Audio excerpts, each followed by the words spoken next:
matakot, kabahan, sa mga kwentong nakakagimbal sa Kaistorya YouTube channel with daily post at 7 p.m.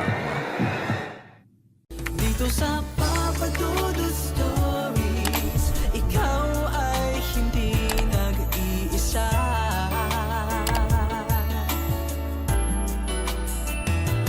Dito sa Papa Dudu Stories, may nagmamahal sa'yo.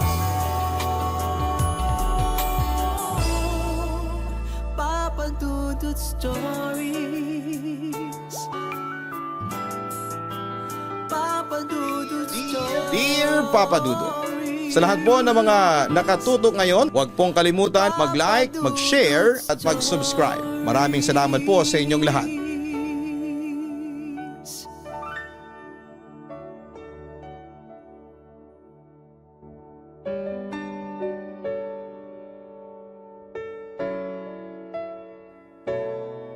Dear Papa Dudut, isa pong pinagpalang araw sa inyong lahat. Itago niyo na lamang po ako sa pangalang Bella. 27 years old at matagal nang nakikinig sa inyong programa. Hindi ko na sasabihin kung taga saan ako kasi sensitibo at medyo sexy ang kwentong ibabahagi ko sa inyo. Ito lang kasi ang naiisip kong ikwento since wala naman akong na-experience na kababalaghan at hindi ako naniniwala sa mga ganyan. Papa Dudut, nangyari ito maraming taon na ang nakalipas. Ako at ang kapatid kong si Ryan ay galing sa kilalang pamilya sa aming lugar. Noong mga panahong yon ay 15 anyos si Ryan habang 14 anyos naman ako. Matangkad si Ryan mana sa aming ama na dating varsity sa kolehiyong pinasukan nito. 6'2" ang taas niya. Guwapo at maganda ang pangangatawan. Mukhang nasa genes niya talaga na kahit na hindi mag-exercise ay pumuputok ang abs. Samantala ko naman ay mana sa aking ina na hindi katangkaran. Nasa 5'4" lamang ang taas. Medyo chubby at masasabi kong maganda rin naman ako. Si Ryan ay isa sa mga hinahabol-habol na lalaki sa aming pinapasukang high school. Palibasa nga sa murang edad niya ay taglay niya ang kakisigan ng isang male top model. Ako naman ay ganun din. Isa sa mga campus crush sa aming eskwelahan. Lahat ng mga lalaki ay naglilingunan tuwing napapadaan ako sa harapan nila. Madalas ay kami ni Ryan ang napipiling muse at escort sa tuwing may mga inter-school sports fest. Pero hindi lang dito lagi kaming magkasama. At enjoy na enjoy talaga namin ang mga paghangang nakukuha namin mula sa mga tao. Siya nga pala isang exclusive na subdivision sa Cavite kami nakatira noon. At ang mga magulang namin ay parehong nagtatrabaho sa ibang bansa. Kaya tanging si Lola Badet at isang kasambahay ang kasama namin sa bahay, si Charito. Papadudot galing si Charito sa Leyte. Nirekomenda ng malayo naming kamag-anak. Maganda si Charito. Hindi mukhang kasambahay pero that time ay nasa 36 or 37 years old na siya. Pero alam mo Papadudot, sa isang taong pagtatrabaho niya sa amin, ay lumabas na ang tunay na kulay ng balat nito. Maputi at makinis, hindi tulad noong bagong dating pa lamang niya. Nasunog ang balat dahil sa madalas na pagkakabilad sa araw. Malaki ang hinaharap ni Charito at ang ganda ng kurba ng katawan niya. Nasa 5 feet lang ang taas niya kaya lalong nahalata ang mga kaseksihan niya. Kaya nga nakapagtataka na sa edad niyang iyon ay wala pa siyang asawa. Sa kabilang banda ay hindi nakaligtas sa mga mata ng kapatid ko. Halos maglaway si Ryan sa tuwing nasisilayan niya ang kasambahay namin. Halos araw-araw ay pinagpapantasyahan niya ito. Lagi niyang inaantay ang pagwawalis at paglalampaso nito sa loob ng bahay. Dahil siguradong libre boso siya dito.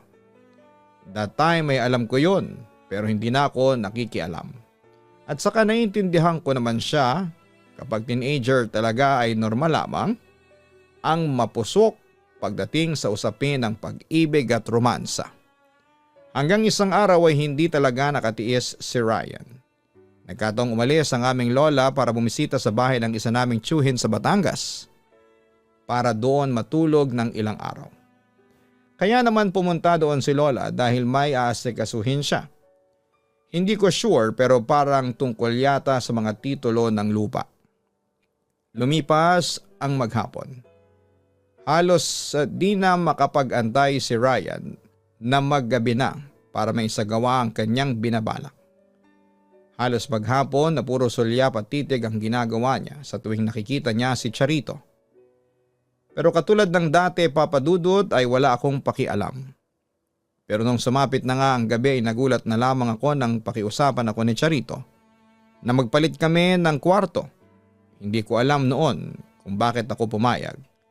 Basta pagpasok ko na lamang sa kwarto ni Charito, malinis at mabango ang paligid. Siguro nahiya siya sa akin na baka mapintasan ko ang kanyang hygiene, kaya ganoon na lamang ang paglilinis na ginawa niya.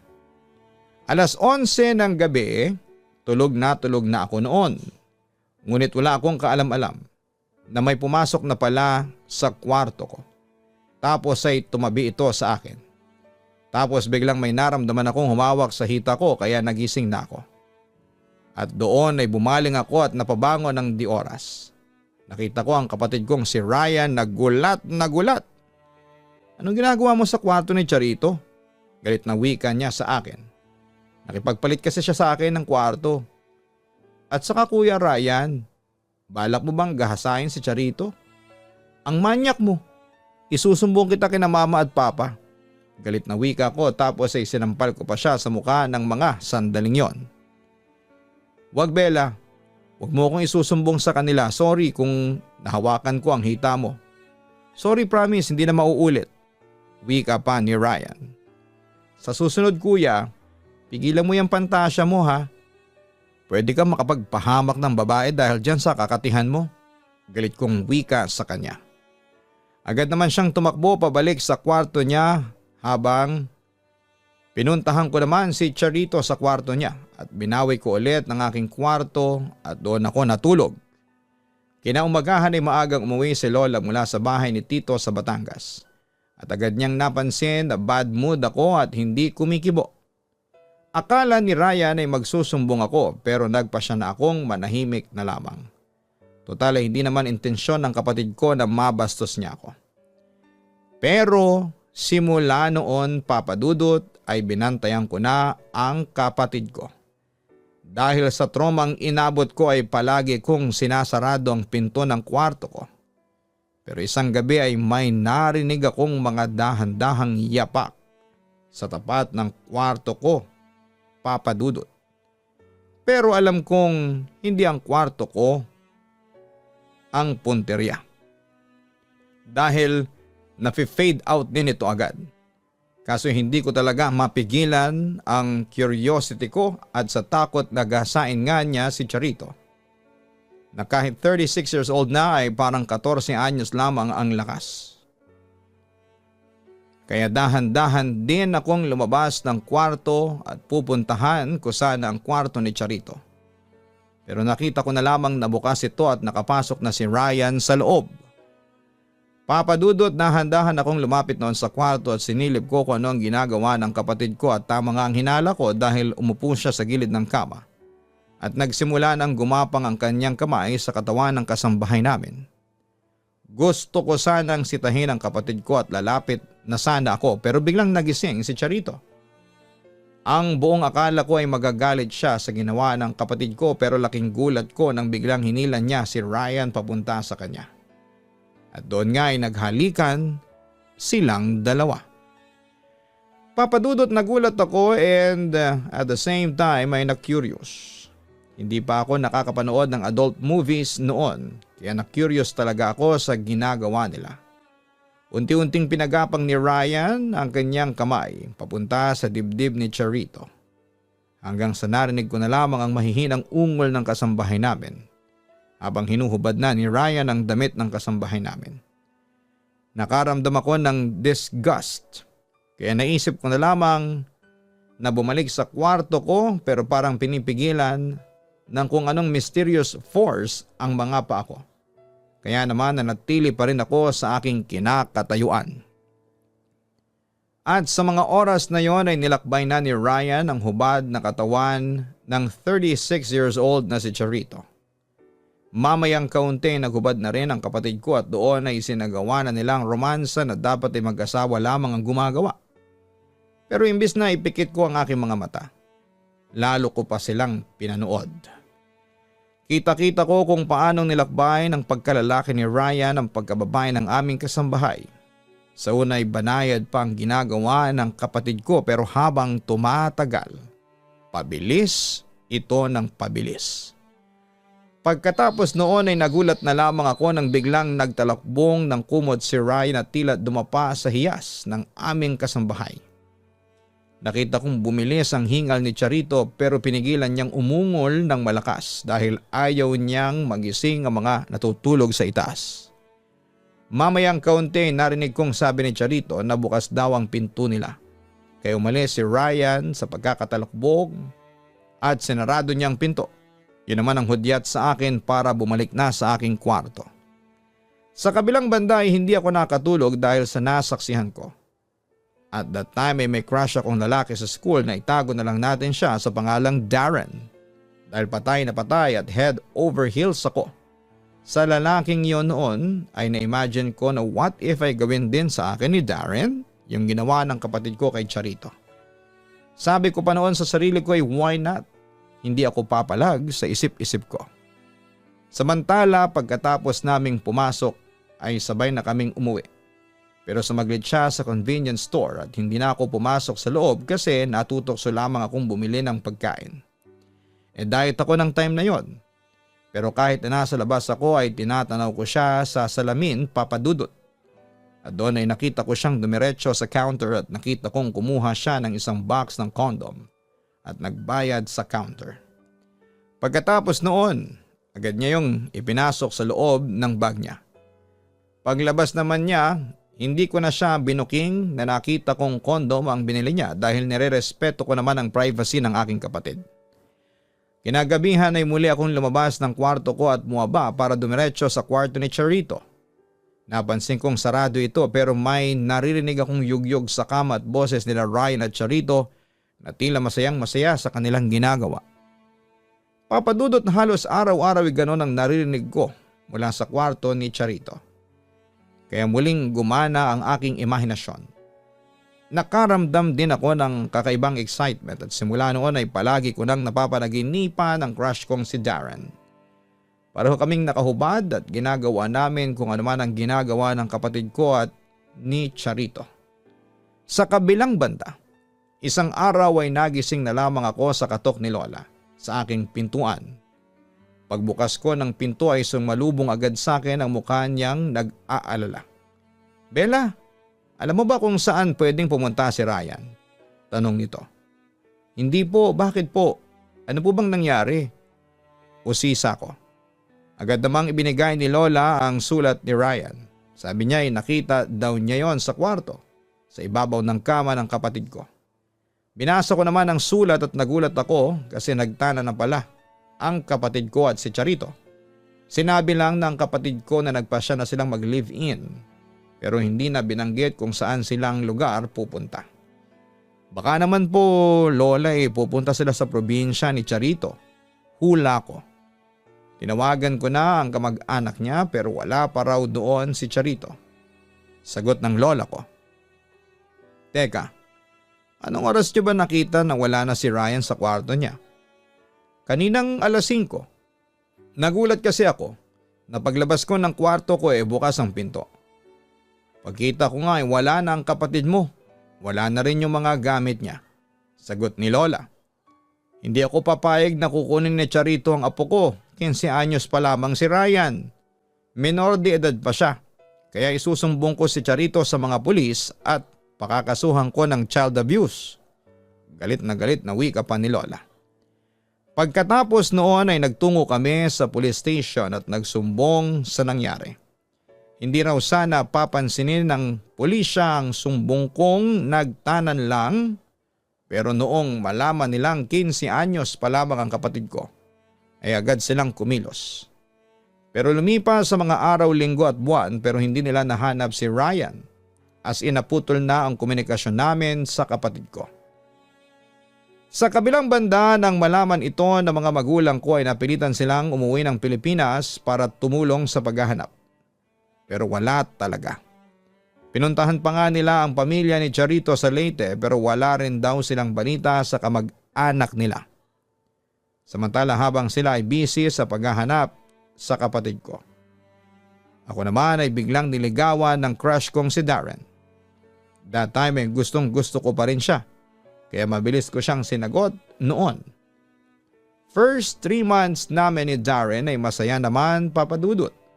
Wala kaming problema hanggang sa dumating ang ika-4 na buwan. Doon ay nagsimula ng mag-request sa akin si Darren. Nagawin na namin ang bagay na ginagawa lang dapat ng mag-asawa. Isang gabi in-invite ako ni Darren sa kanyang studio type na tinutuluyan na ayon sa kanya ay inuupahan ng kanyang mga magulang para sa kanya. Ako naman ay inosente ng mga panahong yon. Kaya pumayag akong sumama sa kanya. Natatandaan ko, Papa Dudut, na maggagabi na yon. Kwentuhan, inuman at sabay kaming nanood ng paborito naming pelikula sa online video streaming. Nang matapos ang pelikula ay nagulat na lamang ako nang biglang halikan ako ni Darren. Bella, pwede ba? Mapanuksong tanong niya sa akin. Siyempre inosente pa ako that time kaya nagtanong ako kung ano yon. Agad naman siyang sumagot na baka raw gusto kong gawin yung isang bagay na tanging mag-asawa lamang ang dapat na gumagawa, ang romansahan. Tapos ay nag-flashback sa akin ang eksenang nasaksihan ko noon kina Ryan at Charito. Nakaramdam ako ng init at excited. Pero that time ay kinabahan talaga ako. Kasi virgin pa ako.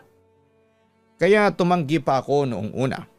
Ngunit magaling mangumbinse at manlambing si Darren kaya sa huli napapayag niya ako. Nagsimula kami sa nagbabagang halikan hanggang sa unti-unti na niyang ginapang ang kanyang kamay papunta sa maselang bahagi ng aking katawan. Agad niyang narating ang kanyang pakay. Nakaramdam ako ng kaba. Pero at the same time ay excitement nang nilakbay ng mga kamay ni Darren ang katawan ko. Mamayang kaunti ay napaungol na ako nang naglakbay na ang kanyang mandirigma sa kailaliman ng aking katawan at kaluluwa. Napapikit ako at halos mapaungol noon. Hindi nagtagal ay hinubad na niya ang damit ko. Tapos ay siya naman ang naghubad sa harapan ko. Yung katawan ni Darren ay parang katulad ng katawan ng kapatid kong si Ryan. Matipuno at makinis. Nakita ko rin ang kanyang pinakatatagong sundalo na nagbigay sa akin ng takot ng may halong pananabik. Sinalubong ito ng aking malambot na kamay. Kitang-kita ko naman ang pagpikit ni Darren na alam kong gustong-gusto niya ang mga nangyayari sa kanyang sarili. At yun na nga, sinimulan na namin ang aming kapusukan. Dahil sa birhen pa ako ay nasaktan ako. Natakot pa nga ako nang may makita akong bahid ng dugo sa aking pagkababae. Ngunit agad naman akong kinampante ni Darren na ayos lang yon.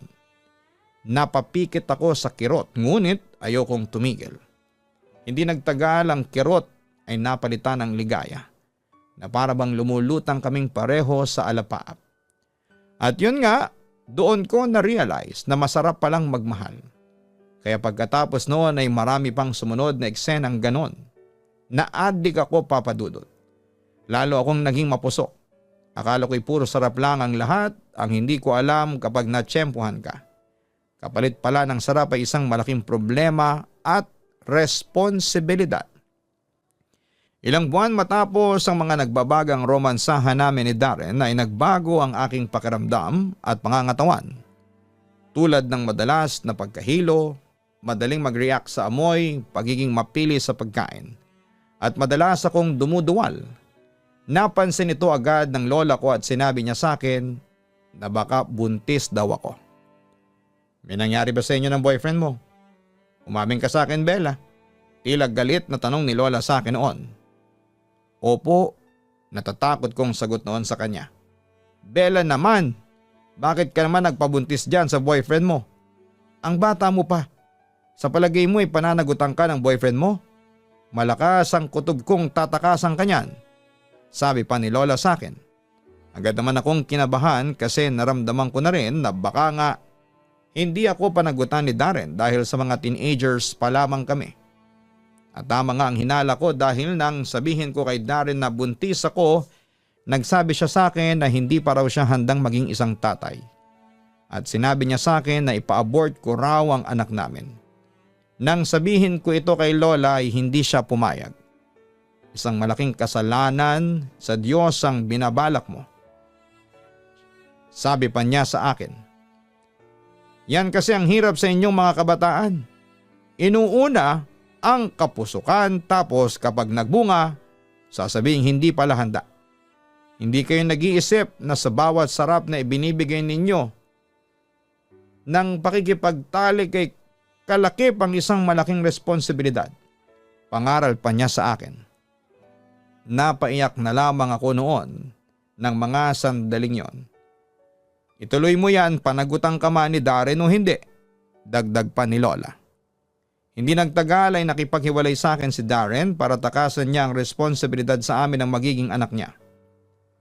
Wala akong ibang choice noon kundi ang tanggapin ang katotohanan. Nag-move on ako at tinuloy ko ang pagbubuntis. Makalipas ng 9 na buwan ay isang cute na baby boy ang aking nakita. Natuwa ako at naiyak. At sa puntong yon ay pinangako ko sa sarili ko na magiging isang mabuting ina ako. Pero dahil sa teenager pa ako at nag-aaral noon, ay si lolang nag-aalaga sa anak ko kapag wala ako sa bahay. Pero pag uwi ko ay hands-on ako sa pag-aalaga sa aking anak. Nagsimula din akong mag-apply sa mga work from home at nagkaroon ako ng racket. Kahit na 15 anyos pa lamang ako noon. Hindi kalakihan ang kinikita ko pero nakakatulong yon para sa pambili ng mga pangangailangan ng anak ko. Papadudot, aaminin kong naging mahirap sa akin ang pagiging isang ina. Pero tiniis ko yon. Sa huli nasanay na rin ako at iniisip ko na lamang na para ito sa aking anak. At kapag nakita ko siya, ay nawawala ang pagod ko. Samantala isang araw ay nagulat na lamang kami nang biglang umuwi si Ryan sa amin, dala-dala ang triplets na anak pala niya kay Charito. Natawa ako kasi kamukhang-kamukha ng kapatid ko ang 3 batang lalaki. Kwento niya sa amin ay bigla na lamang siyang iniwan ni Charito at iniwan sa kanya ang 3 anak nila. Napansin ko rin na nag-iba ang itsura ng kapatid ko. Parang tumanda siya. Kwento niya sa akin ay paanong hindi raw siya magmumukhang matanda. Puro stress lang daw ang nararanasan niya sa pakikipag-live-in kay Charito. Bukod sa mura niyang edad ay napilitan siyang magtrabaho sa construction para may ipang suporta sa kanyang triplets. Sa kabilang banda ay nagulat din si Ryan nang malaman niyang isa na akong single mother. Well, pareho kami ng sinapit at dahil yon sa kapusukan namin. Yes, pareho kaming may pagsisisi pero kapag naiisip namin ang kanya-kanya naming mga anak, ay pinagpapalagay na lang namin na ito ay biyaya ng Panginoon. Sa case ko kasi simula nang dumating sa akin ang anak ko ay naging masaya naman ako. Ganon din si Ryan na masayang kapiling ang malalambing niyang triplets. Sa ngayon po papadudot ay matatanda na kami. Si Ryan ay meron ng sariling asawa at nadagdagan ng 3 ang kanyang anak. Ako naman ay may asawa na rin at nadagdagan ng 1 ang aking anak. And so far ay masaya naman ako sa buhay kapiling ang asawa ko. At maswerte ako kasi tinanggap niya ng buong puso ang nakaraan ko. Papadudot ang maipapayo ko lang sa mga kabataang nakikinig sa inyo ay huwag maging mapusok. Huwag magpadala sa tawag ng laman at pag-isipan iyong mabuti. Kapag teenager ka pa lamang o di kaya ay hindi pa kayo kasal ng nobyo o nobya mo ay huwag mag-engage sa premarital sex. Lalo na't kung sa palagay ninyo ay hindi pa kayo handa emotionally and financially. Hanggang dito na lamang po ang sulat ko, Papa Dudut. Muli maraming salamat at magandang araw sa inyong lahat. Lubos na gumagalang, Bella. Maraming salamat, Bella, sa pagbabahagi mo ng iyong kwento sa aming programa. Ang pag-ibig at pakikipagromansa sa iyong minamahal ay hindi lang basta sarap. Dahil kalakip ng matamis niyang halik at kakaibang kilig o excitement na nararamdaman mo sa iyong katawan, ay isang malaking responsibilidad. Ang aral na mapupulot sa kwento ni Bella ay huwag magpadalos-dalos sa desisyon. Pag-isipan munang mabuti kung handa na ba kayong pareho sa nakaambang responsibilidad bago kayo magniig. Tandaan nyo na sa bawat sarap na nararamdaman ninyo sa pagdidikit ng inyong mga katawan ay maaaring bumago sa inyong prinsipyo at kinabukasan. Isang maling hakbang ay pwede itong makasira ng inyong mga buhay. Kaya mag-isip muna kayo bago gawin ang isang bagay, matutong magtimpi at irespeto ang sagradong sakramento ng kasal. Hanapin ang Kaistorya YouTube channel at ang Papa Dudut Family YouTube channel. Maraming salamat po.